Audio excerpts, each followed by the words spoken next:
Le général Yakovlev. Le général Yakovlev. Non mais lui, c'est le propagandiste en chef. Il est prêt à tout. Franchement, j'ai du mal à croire que ce mec-là a été un grand général, un grand officier de l'armée française. C'est pas possible. C'est impossible. Mais quand on l'écoute, enfin déjà, depuis le début, le mec il se plante sur tout. Mais là, mais écoutez les dernières sorties. Elles sont mais exceptionnelles. Écoutez. Dans la course de vitesse ou de lenteur qui s'engage, je pense qu'il n'est pas assez au courant de l'état de son économie, et si ça se trouve, c'est lui qui craquera, au sens son régime craquera avant que ça se... À quoi pensez-vous exactement? Il y a beaucoup d'indicateurs comme quoi l'économie russe, dès cette année, je parle de 2025, pourrait être en situation de collapsus, comme on dit. C'est-à-dire, les entreprises ne payent plus leurs factures, par exemple.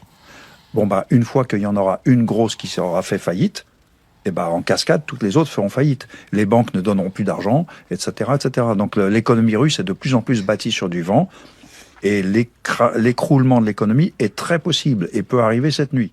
Ce que la France a vécu de 40 à 44 avec les Allemands, c'est peace and love.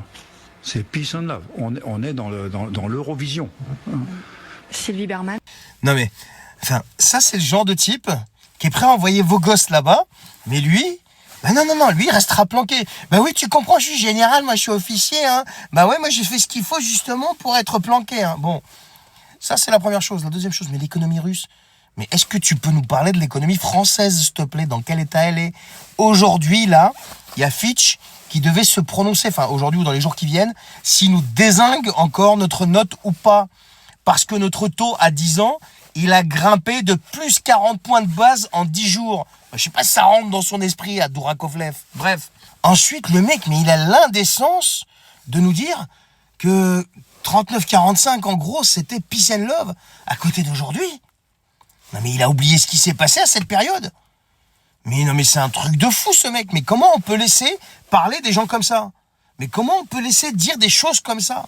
Où est l'Arcom? Mais où est cet Arcom qui ferme des chaînes pour rien? Et là, on laisse ces mecs-là s'exprimer et dire mais des monstruosités pareilles. Je sais pas, je comprends plus, moi. Mais c'est un truc de fou. Je ne comprends plus. Non mais entre lui, l'autre, la poédie ou je sais pas quoi, et puis sans compter les monstruosités de Darius Rochebin qui fait le journaliste, mais qui en fait, je vais pas trop dire ce qu'il est ici, mais vous comprenez ce que je veux dire?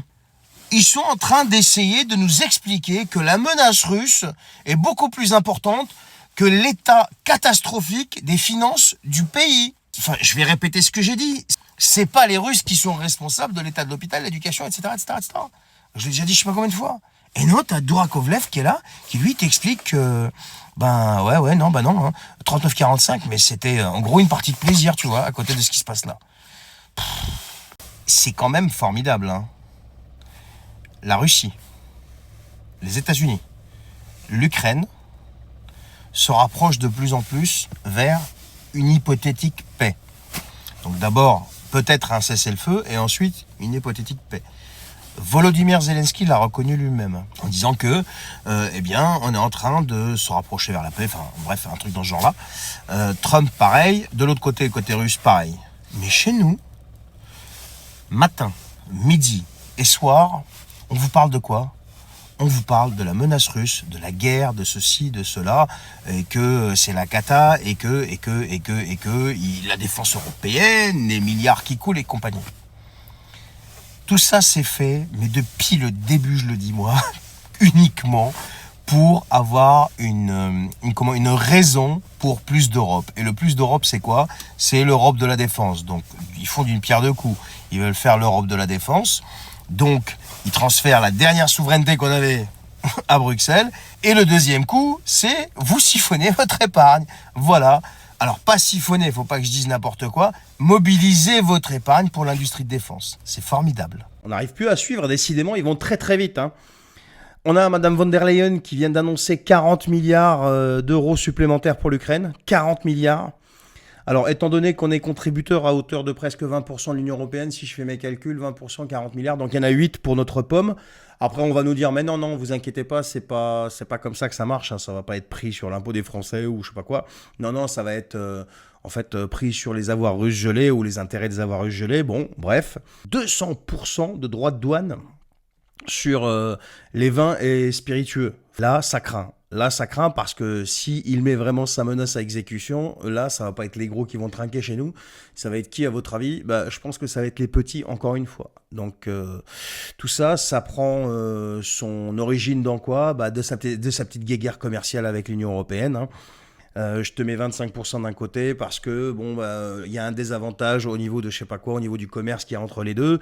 Eux ripostent en mettant, en taxant je sais pas quoi, et là ils ripostent. Bon, ça va être un circuit sans fin. Mais le problème dans tout ça, c'est qui est en train de déguster? C'est encore une fois les petits, parce que ça va être les petits producteurs. Donc il s'est passé ça aussi, donc récemment là, aujourd'hui. Et là tout à l'heure, j'apprends quoi? J'apprends que le nouveau candidat à la place de Georgescu à l'élection présidentielle en Roumanie. Donc, il a déposé sa candidature aujourd'hui, donc à la présidentielle, en remplacement donc de Georgescu, puisque Georgescu, pour ceux qui n'ont pas suivi, non seulement on lui a annulé l'élection, mais en plus de ça, on lui a interdit de se présenter. Donc c'était quand même fort pour un pays qui est au sein de l'Union européenne et qui nous parle de démocratie. Enfin bref, donc voilà ce qui s'est passé. Vous pouvez aller faire plus de recherches pour approfondir un peu. J'ai même mis des vidéos à ce sujet. Et donc ce qui s'est passé, c'est qu'une fois qu'il a déposé sa candidature, on a l'impression qu'on est en train de nous faire un Georgescu 2. 10 minutes après, eh bien, une ONG... qui serait financé par qui vous savez, un mec dont le nom commence par Georges, eh bien a déposé un recours contre sa candidature qui est jugée trop anti-Union européenne. Je sais pas, je comprends plus. Je ne comprends plus.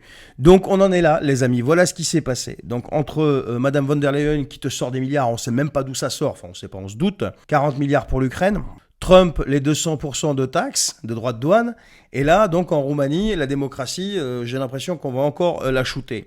Et chez nous, en attendant, on continue à avancer vers la mobilisation de l'épargne, puisque notre ministre de l'économie en a parlé, tout le monde est en branle-bas de combat, et donc ils veulent avancer en ce sens. Voilà, donc mobilisation de l'épargne, ils ne vont pas vous piquer votre épargne, rassurez-vous. Quoique, on ne sait jamais. Et sans compter la propagande qui, elle, continue de faire son œuvre chez nous en faveur de la guéguerre, matin, midi et soir. On nous biberonne à ça. C'est un truc de malade. Donc, qu'on continue comme ça, on verra où est-ce que ça va nous mener. Mais je pense quand même que le nôtre, là, devient très, très dangereux. Là, ça devient très, très dangereux. Ouais, quand vous avez le trio qui prône la paix et que, quand je dis le trio, Russie, Ukraine, États-Unis, et que chez nous, on continue à être des fous furieux en faveur de la guerre, et les spots, là, qui a les publicités pour recruter des engagés avec des primes de dingue. On parle de plus de 23 000 euros de primes, ou je sais plus combien, des trucs, mais complètement délirants. Donc, vous voyez ce qu'ils ont en tête, ces gens-là. Donc, voilà les dernières news. Allez, sur ce, les amis, je vous souhaite une bonne soirée. Merci de partager cette vidéo. Merci pour vos likes, vos partages. La chaîne YouTube est en train d'atteindre les 60 000 abonnés. Je vous remercie vraiment du fond du cœur. Merci à vous, prenez soin de vous et à très bientôt. Salut!